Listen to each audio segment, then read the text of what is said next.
ನೋಡಿ, ಈಗ ಚಿಕ್ಕಬಳ್ಳಾಪುರ ಲೋಕಸಭಾ ಕ್ಷೇತ್ರದಲ್ಲಿ ಲಕ್ಷಾರಾಮಯ್ಯನವರ ಪರವಾಗಿ ಬಹಳ ಬಿರುಸಿನಿಂದ ಪ್ರಚಾರ ನಡೀತಾ ಇದೆ. ಇನ್ನೇನು ಕೇವಲ 5 ದಿವಸಗಳಲ್ಲಿ ಚುನಾವಣೆ ಇದೆ. ಬಹಳ ದೊಡ್ಡ ಬದಲಾವಣೆ ಇಲ್ಲಿ ಕಾಣ್ತಾ ಇದೆ. ಲಕ್ಷಾರಾಮಯ್ಯ ಒಬ್ಬ ಒಳ್ಳೆ ಕುಟುಂಬದ ಹಿನ್ನೆಲೆಯಿಂದ ಬಂದಿರತಕ್ಕಂಥವರು,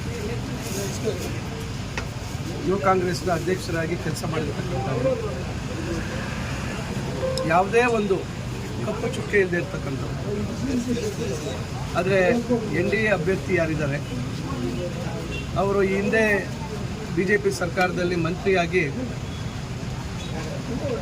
ಕೋವಿಡ್ ಸಂದರ್ಭದಲ್ಲಿ ಮಾನವೀಯತೆಯನ್ನು ಬದಿಗೊತ್ತಿ ಭ್ರಷ್ಟಾಚಾರದಲ್ಲಿ ತೊಡಗಿರ್ತಕ್ಕಂಥದ್ದು, ಅವರು ನಡೆ ನುಡಿ ಇವೆಲ್ಲವನ್ನು ಚಿಕ್ಕಬಳ್ಳಾಪುರದ ಜನತೆ ಗಮನಿಸಿ 10 ತಿಂಗಳಲ್ಲಿ ನಡೆದಂಥ ವಿಧಾನಸಭೆ ಚುನಾವಣೆಯಲ್ಲಿ ಅವರಿಗೆ ಸೋಲನ್ನು ಒಪ್ಪಿಸಿದ್ದಾರೆ.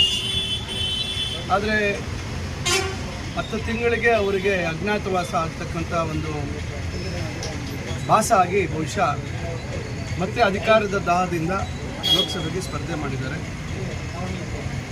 ವಿರೋಧ ಪಕ್ಷಗಳಕ್ಕಿಂತ ಹೆಚ್ಚಾಗಿ ಅವರ ಸ್ವಪಕ್ಷೀಯರೇ ಅವರ ವ್ಯಕ್ತಿತ್ವ, ಅವರ ನಡೆ, ಅವರ ಪ್ರಾಮಾಣಿಕತೆ, ನಿಷ್ಠೆ, ಜನರ ಬಗ್ಗೆ ಇರ್ತಕ್ಕಂಥ ಕಾಳಜಿ ಇವೆಲ್ಲದರ ಬಗ್ಗೆ ನಮಗಿಂತ ಹೆಚ್ಚಾಗಿ BJPಯವರೇ ಗುಣಗಾನ ಮಾಡ್ತಾರೆ. ಅದರಿಂದ ಇವತ್ತು ಒಳ್ಳೆ ಚರಿತ್ರೆ ಇರ್ತಕ್ಕಂಥ ಒಬ್ಬ ಲಕ್ಷಾರಾಮಯ್ಯನವ್ರಿಗೆ ಚಿಕ್ಕಬಳ್ಳಾಪುರ ಲೋಕಸಭಾ ಕ್ಷೇತ್ರದಲ್ಲಿ, ವಿಶೇಷವಾಗಿ ಬಾಗೇಪಲ್ಲಿ ವಿಧಾನಸಭಾ ಕ್ಷೇತ್ರದಲ್ಲಿ ಅತಿ ಹೆಚ್ಚಿನ ಬಹುಮತ ಬರ್ತದೆ ಅಂತಕ್ಕಂಥ ನಂಬಿಕೆ, ವಿಶ್ವಾಸ ಇದೆ. ಸರ್, ಭ್ರಷ್ಟಾಚಾರ ಅಂತ ಕಾಂಗ್ರೆಸ್ ಸುಮ್ಮನೆ ಹೇಳ್ತಾರೆ ಹೊರತು ಯಾವುದೇ ದಾಖಲೆಯನ್ನು ಬಿಡುಗಡೆ ಮಾಡ್ತಾ ಇಲ್ಲ.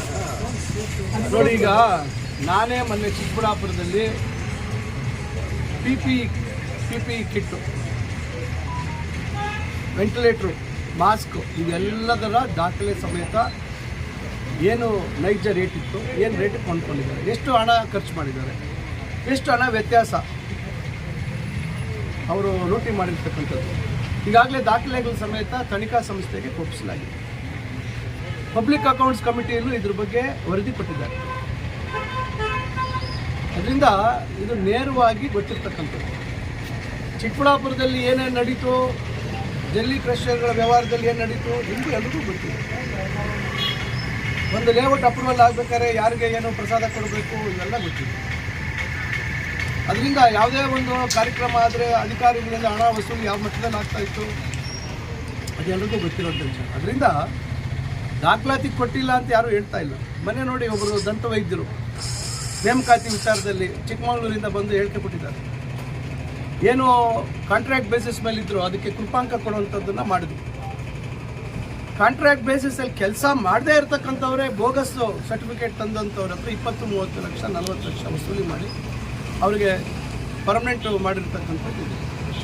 ಅದು ಕೂಡ ಈಗ ಅವರು ತನಿಖಾ ಸಂಸ್ಥೆ ಮುಂದೆ ಅವರು ಎಲ್ಲ ದಾಖಲೆಗಳ ಸಮೇತ ನನಗೆ ತೋರಿಸಿದ್ರು. ಮಾಹಿತಿ ಹಕ್ಕಲ್ಲಿ ಒಬ್ಬರು ಕೆಲಸನೇ ಮಾಡಿಲ್ಲ, ಅವ್ರು ಉದ್ಯೋಗ ಕೊಡಿಸಿದ್ದಾರೆ.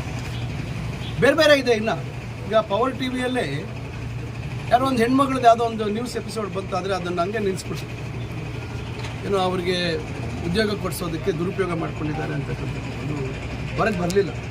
ಈ ರೀತಿ ಭಾಳಷ್ಟು ಇದೆ ಅವ್ರದ್ದು. ಅದರಿಂದ ದಾಖಲಾತಿಗಳು ಎಲ್ರಿಗೂ ಗೊತ್ತಿರ್ತಾರೆ. ಅವ್ರ ಪಕ್ಷದವರೇ ಬಸನಗೌಡ ಪಾಟೀಲ್ ಯತ್ನಾಳ್ ಅವರು ಯಾವ ಪಕ್ಷದವರು? ಅವ್ರೇನೇನು ಮಾತಾಡ್ತಾ ಇದ್ದಾರೆ? ಅವರೇ ಹೇಳ್ತಾ ಇಲ್ವಾ ಮಾಸ್ಕ್ ರೇಟ್ ಎಷ್ಟು ಅಂತ? ಇದಕ್ಕಿನ್ನ ಬೇಕಾದ ದಾಖಲೆ ನಿಮಗೆ?